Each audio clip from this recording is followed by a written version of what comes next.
investing in the US is very tricky. Most Australians are familiar with how the Australian market works. However, when you look into a US market or any international market, we aren't familiar with how to source the data and how to protect ourselves. And too often investors lose their shirt, for want of a better word, and they can lose hundreds of thousands of dollars. Our company is there to protect investors from making those bad decisions, and we inform them with information on how to do those checklists and how to qualify a home either themselves or working with our company. Either way, we just want to protect investors and ensure they get the best value for money in the US market. Look, there's really only one thing to do about finance in the US. Traditional finance isn't out there.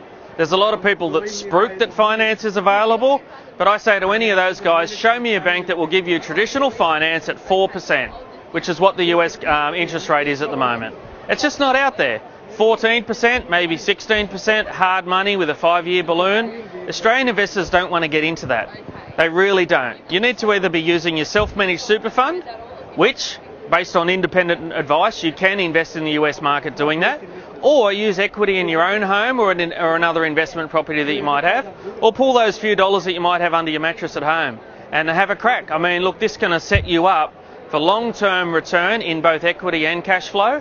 But also be very, very careful of those people that promote finance with a home attached to it. You wouldn't see that in a large national Australian bank selling you a loan 1 minute and then giving you a home the next minute.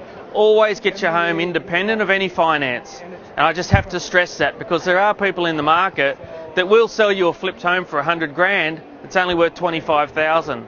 But they get you on the hook of finance and you end up in a lot of trouble.